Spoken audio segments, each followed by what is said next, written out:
Hello guys, welcome to Arunoday classes. मैं आपका Arunoday classes में स्वागत करती हूँ। मेरा नाम है मीनाक्षी पाल और आज हम बात करने वाले अपनी हिंदी प्रैक्टिस सेट के 17 की।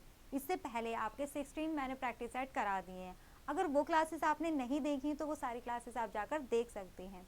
ठीक है, आपके जो हिंदी प्रैक्टिस सेट कराए जा रहे हैं ये आपके SSC GD एग्जाम के लिए और यूपी ट्रिपल SC का एग्जाम, इलाहाबाद हाई कोर्ट का एग्जाम जो होने वाला है आपका, उनके लिए सभी के लिए क्या है, बहुत ज़्यादा बेनिफिशियल यानी कि कारगर सिद्ध होने वाले हैं। उसके अलावा अगर आप किसी भी कॉम्पिटिटिव एग्जाम की तैयारी कर रहे हो तो उसमें भी ये क्लास आपकी बहुत ज़्यादा महत्वपूर्ण यानी कि यूज़फुल हो सकती है, जिससे क्या होगा, आपके एग्जाम में बहुत ज़्यादा आपको हेल्प मिल जाएगी। तो फिर आज की क्लास को हम स्टार्ट करते हैं। क्लास को स्टार्ट करने से पहले आपसे एक बात बोल दूं, अगर क्लास आपको पसंद आती तो क्लास को लाइक करना, शेयर करना, चैनल को जरूर सब्सक्राइब करना। ठीक है, तो फिर आज की क्लास को हम स्टार्ट करते हैं। जैसा कि थंबनेल से आपको पता चल रहा है 17 हमारी आज की क्लास है। देख लेते हैं हमारा फर्स्ट क्वेश्चन में हमसे क्या पूछा गया है। फर्स्ट क्वेश्चन है, सरकारी पत्र की भाषा कैसी होनी चाहिए। यानी कि जो गवर्नमेंट दफ्तर होते हैं आपके, है ना, सरकारी जो दफ्तर होते हैं वहां पर अगर आपको कोई पत्र भेजना है ना, कोई भी आपको पत्र भेजना है तो उसकी भाषा कैसी होनी चाहिए। पढ़ लेते हैं ऑप्शन, साहित्यिक, औपचारिक, मुहावरेदार या विद्वतापूर्ण। तो वो सबसे पहले गलत ऑप्शन हटा दो, मुहावरेवाद हो ही नहीं सकता। अगर आपने कोई 2-4 मुहावरे लिख दिए ना, आपकी एप्लीकेशन रद्द हो जाएगी, कोई सी भी हो वो। ठीक है, तो ऐसा काम नहीं करने। विद्वतापूर्ण, ऐसी कोई बात नहीं, सारे विद्वान ही नहीं बनना है हमें वहां पर, हमें अपना काम करवाना है। ठीक है, और क्या करना है इसमें, बताना है जो होनी चाहिए हमारी एग्जाम के लिए, पत्र के लिए।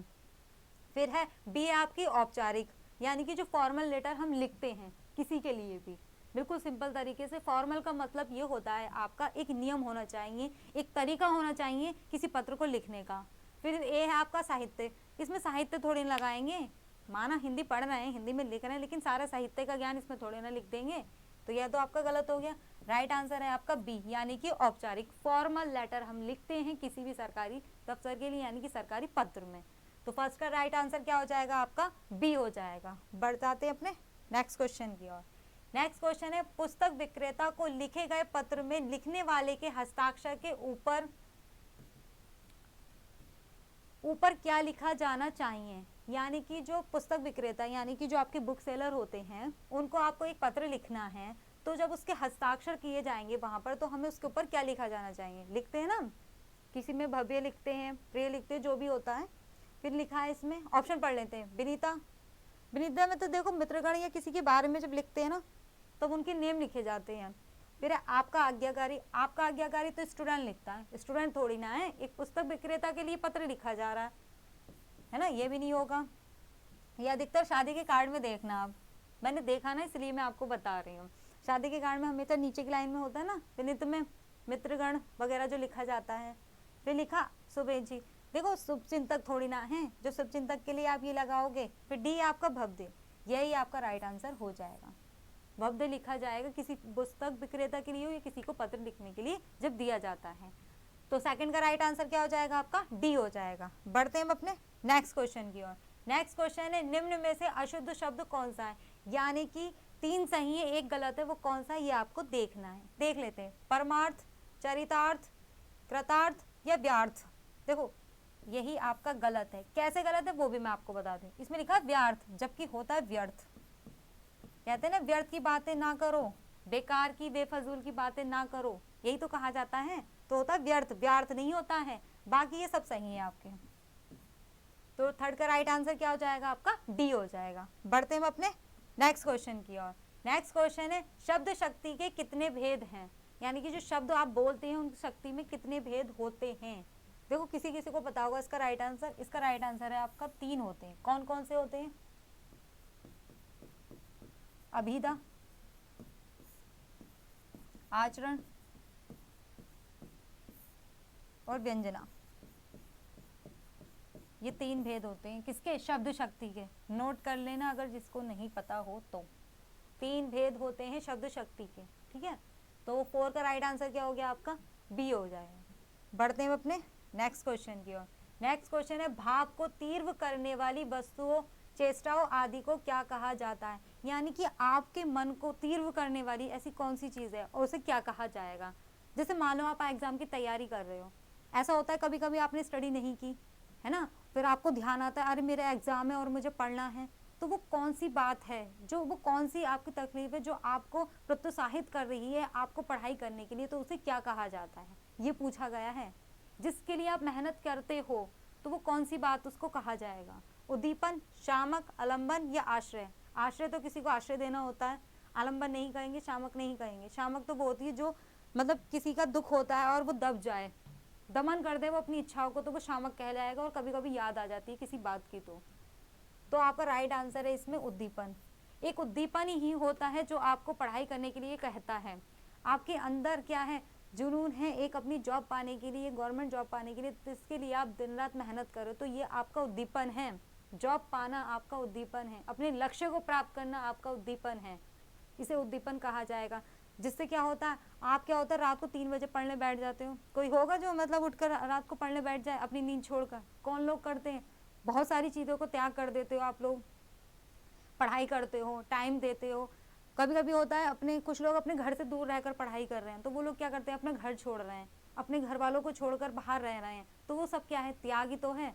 आपके मन की इच्छाएं हैं जो आपको उसके दमन करके क्या कर रहे हो, आप पढ़ाई कर रहे हो, तो इसे क्या कहा जाएगा, उद्दीपन कहा जाएगा। तो 5th का राइट आंसर क्या हो जाएगा आपका, ए हो जाएगा। बढ़ते हैं अपने नेक्स्ट क्वेश्चन की ओर। नेक्स्ट क्वेश्चन है शब्दकोश में कौन सा शब्द सबसे पहले आएगा। जो शब्दकोश होते हैं, ये शब्दकोश दिए गए हैं आपको, इनमें सबसे पहला कौन सा आ जाएगा। देखो सबसे पहला कौन सा आएगा, आँच, आग, आँख या आकार। सबसे पहला आएगा आपका आँख, फिर आएगा आपका आग, फिर आएगा आपका आँच, और चौथे नंबर पर आएगा आपका आकार। ये इनका सही क्रम लगा हुआ है। ना मानो तो आप चेक करके भी देख सकते हो, खा, गा, चा, और फिर बाद में आपका ये सारी चीज़ें आ जाएंगी। तो राइट आंसर क्या हो जाएगा, देखो इसमें पूछा है कि कौन सा आएगा ना सबसे पहले, तो मैंने चारों ही बता दिए, सॉरी। सबसे पहला आपका इसमें आँख आएगा, तो सी इसका राइट आंसर हो जाएगा। क्रम में मैंने ऐसे बता दिया है, ठीक है। तो 6 का राइट आंसर क्या हो जाएगा, सी हो जाएगा। बढ़ते हैं अपने नेक्स्ट क्वेश्चन की ओर। नेक्स्ट क्वेश्चन देख लेते हैं। राहुल और रवि घनिष्ठ मित्र हैं, इस वाक्य में किसे अव्यय कहा गया है। राहुल और रवि घनिष्ठ मित्र हैं, यानी कि बहुत ही अच्छे मित्र हैं, बेस्ट फ्रेंड हैं। इस वाक्य में किसे अव्यय कहा गया है, यानी कि जो वाक्य लिखा है इसमें अव्यय कौन सा। अव्यय क्या होते हैं आपके, जिनमें काल, वचन और लिंग में क्या होता है, परिवर्तन नहीं होता है, उन्हें हम अव्यय कहते हैं। तो ऐसा कौन सा शब्द है जिसमें परिवर्तन नहीं होगा। राहुल में हो सकता है, राहुल था, राहुल है, ये भी तो हो सकता है। और में परिवर्तन नहीं होगा, और में परिवर्तन नहीं होगा। रवि में भी परिवर्तन हो सकता है। घनिष्ठ मित्र, बताइए, पहले ऑप्शन देख लो, घनिष्ठ और मित्र और है में भी परिवर्तन हो जाएगा, कौन सी ज्यादा बड़ी बात थोड़ी ना है में भी परिवर्तन हो जाएगा, मित्र में भी हो जाएगा, मित्रों हो जाएगा, है ना। और घनिष्ठ में हो जाएगा, घनिष्ठ में नहीं होगा, यही आपका राइट आंसर है। और का और हो जाएगा, कुछ भी लगा सकते हैं, लेकिन घनिष्ठ हमेशा घनिष्ठ ही रहेगा, और ये एक तरीके से इसमें विशेषण का भी काम कर रहा है। तो 7 का राइट आंसर क्या हो जाएगा आपका, ए हो जाएगा। बढ़ते हैं अपने नेक्स्ट क्वेश्चन की ओर। नेक्स्ट क्वेश्चन है, परिश्रम ना करने वाले छात्र अच्छे अंक नहीं पाते, इस वाक्य में परिश्रम ना करने वाले क्या हैं। यानी कि वाक्य दिया है, परिश्रम ना करने वाले छात्र अच्छे अंक प्राप्त नहीं करते हैं ना, नहीं मिलते उनको, तो इस वाक्य में परिश्रम ना करने वाले क्या हैं।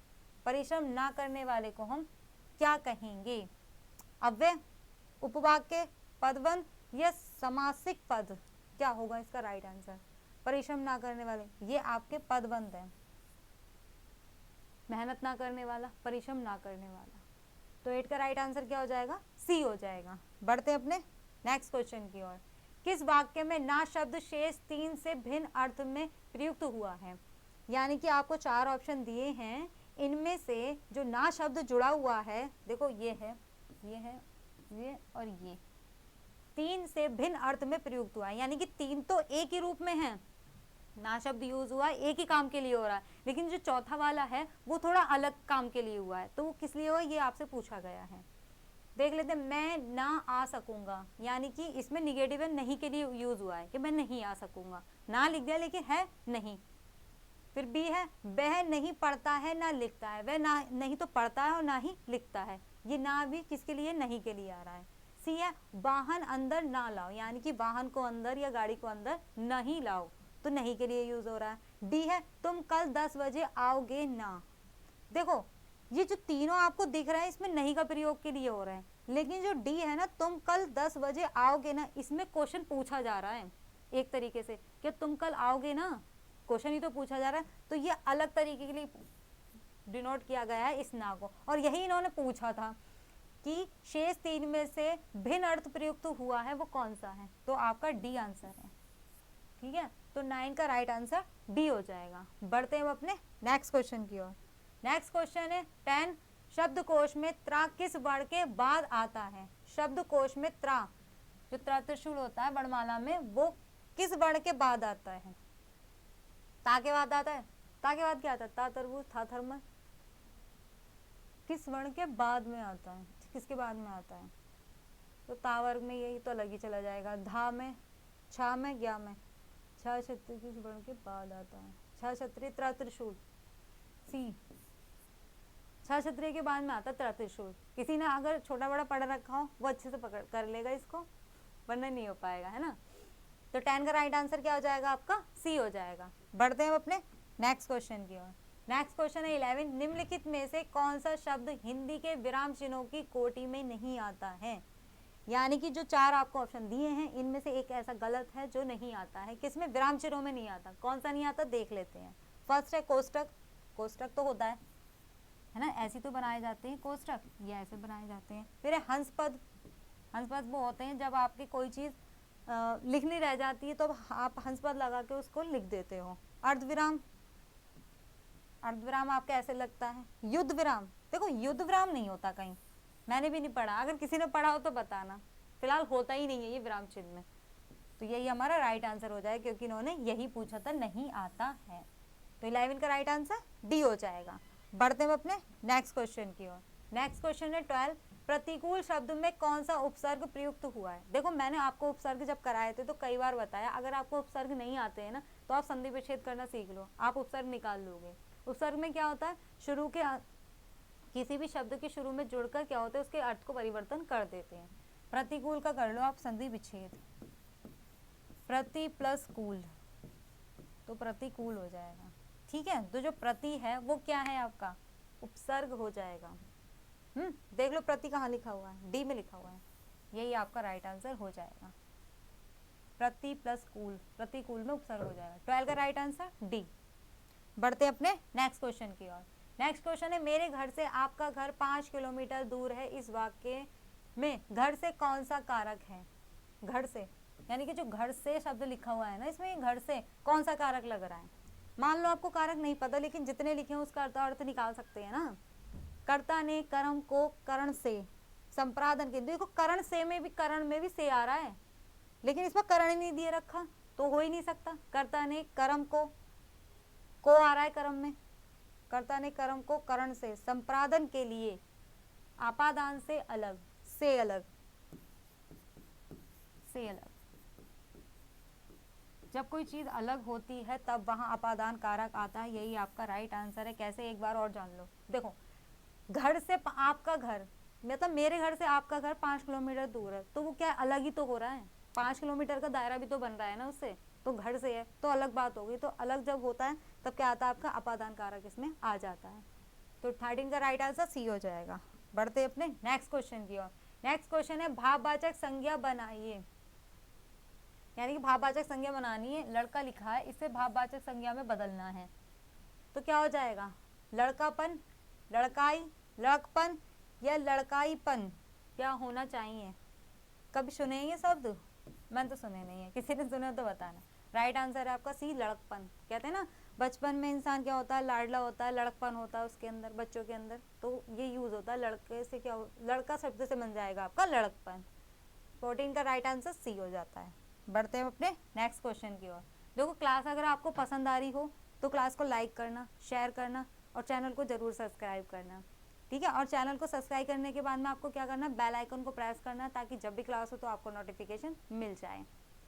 देख लेते हैं 15 क्वेश्चन में नेत्री शब्द का पुल्लिंग, यानी कि जो नेत्री शब्द लिखा है इसका पुल्लिंग बताना है। क्या होगा, नेता, नेत, नेतिन या नेताइन। हाँ, मैंने सुना है कि कुछ लोग जो नेताजी की वाइफ होती हैं, धर्मपत्नी जी होती हैं, उनको नेताइन कह देते हैं। अधिकतर लोगों के मुंह सुना है, लेकिन ये गलत होता है, ये गलत होता है। ना तो नेतिन होता है, ना ही नेत होता है। इसका राइट आंसर है नेता। नेता एक पुल्लिंग शब्द है और नेत्री स्त्रीलिंग होता है। ठीक है, तो 15 का राइट आंसर ए हो जाएगा। बढ़ते हैं अपने नेक्स्ट क्वेश्चन की ओर। नेक्स्ट क्वेश्चन है, भूखे को भोजन दो इस वाक्य में को कौन सा कारक है? भूखे को भोजन दो, भूखे को भोजन दो इस वाक्य में को कौन सा कारक है? जो को लिखा हुआ है ना, ये कौन सा कारक है? देखो, जब भोजन दिया जा रहा तो देने की भावना हो रही है, इसमें ध्यान रखना। ठीक है, देख लेते हैं। कर्ता ने कर्म को करण से संपादन के लिए, संपादन के लिए, एक संपादन आपका एक कारक है जिसमें आता है को और के लिए।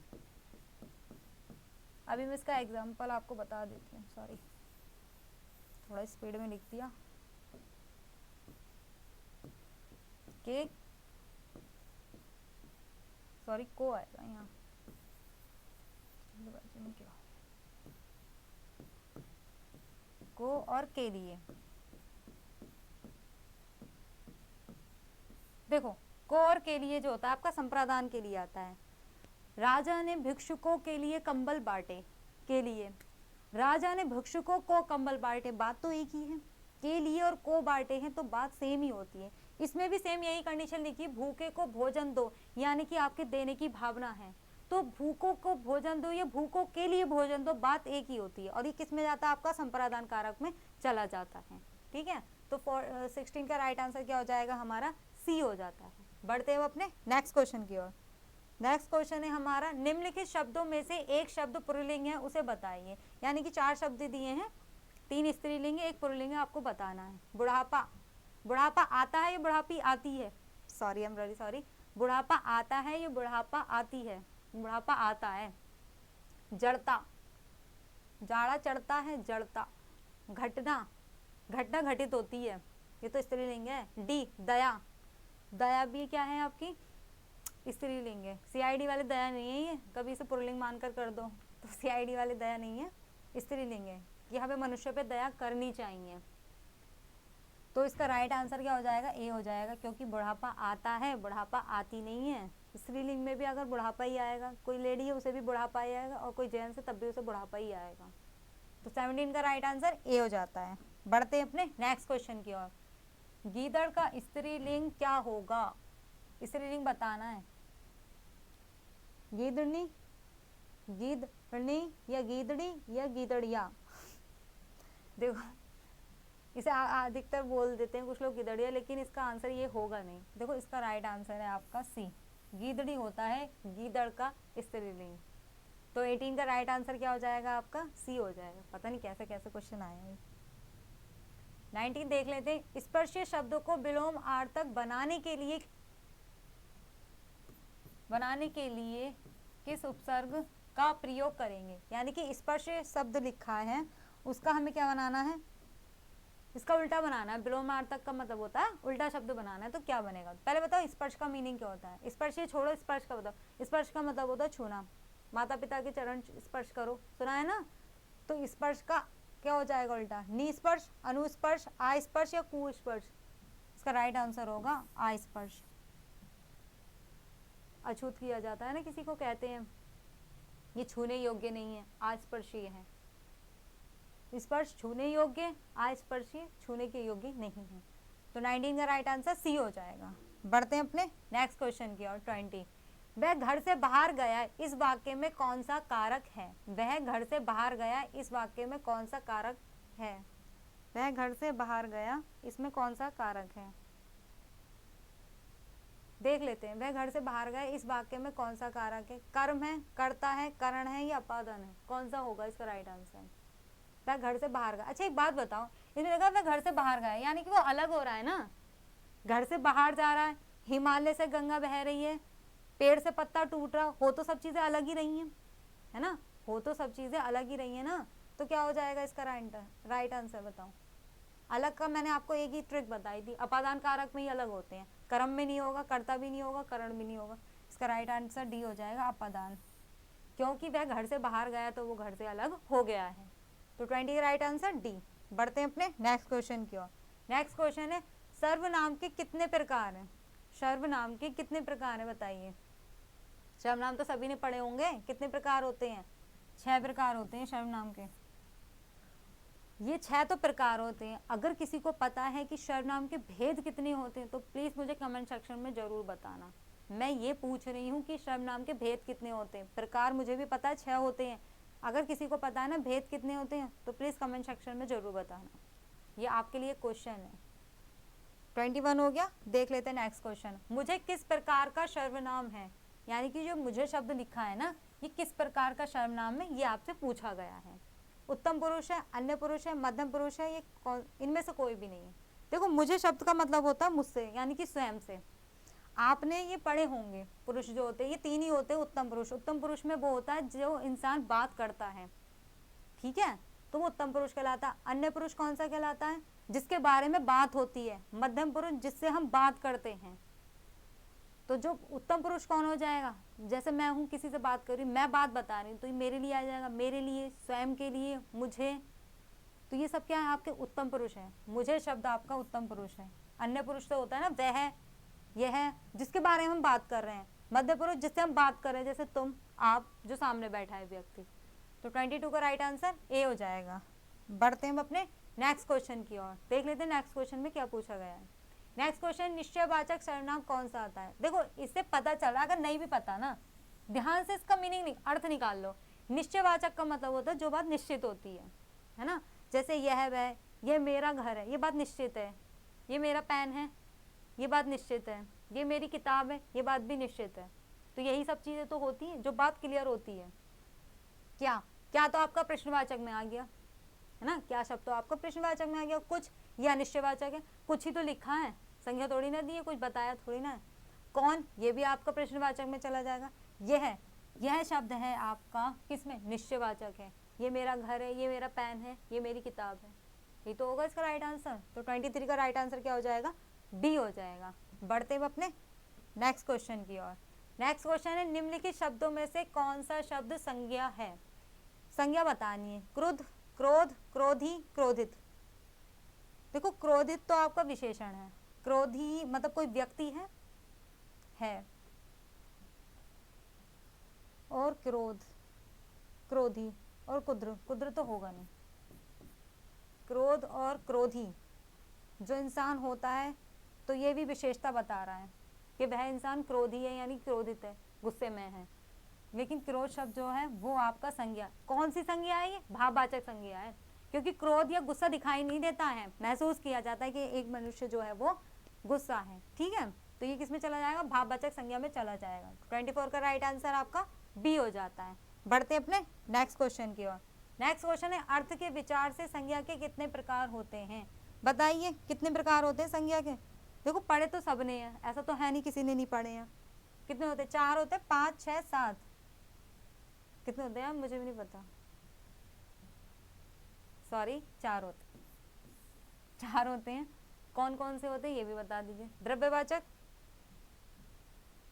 देखो सबसे पहले सीधे सीधे पढ़ लेते हैं। जातिवाचक, व्यक्तिवाचक, भाववाचक, द्रव्यवाचक, समूहवाचक। 5 होते, 4 नहीं होते। मैंने 4 बोल दिया तो सबने सोच लिया 4 ही होते हैं, 5 होते हैं। क्या हो जाएगा इसका राइट आंसर? आपका 5 हो जाएगा, ठीक है। 25 का राइट आंसर आपका 5 हो गया, बी हो गया, सॉरी। तो 25। तो आज के इतने ही थे हमारे कुछ इंपॉर्टेंट क्वेश्चन जो आज हमने इस क्लास में डिस्कस किए हैं। आई होप आज की क्लास आपको पसंद आई होगी। तो क्लास अगर आपको पसंद आई, क्लास को लाइक करना, शेयर करना, चैनल को जरूर सब्सक्राइब करना। बाकी आपकी जो एक अरुण सर हैं जो करंट अफेयर्स की आपकी क्लासेस लेते हैं, वो मॉर्निंग में होती है और कभी कभी वो शाम को होती है लाइव। तो लाइव जितनी भी क्लासेस होती हैं कोशिश किया करो कि सारी आप लाइव क्लासेस को अटेंड करो। शाम को पॉलिटी की क्लास होगी अक्षय सर की, तो वो क्लास को भी आपको अटेंड करना है। तो आज की क्लास के लिए थैंक यू सो मच।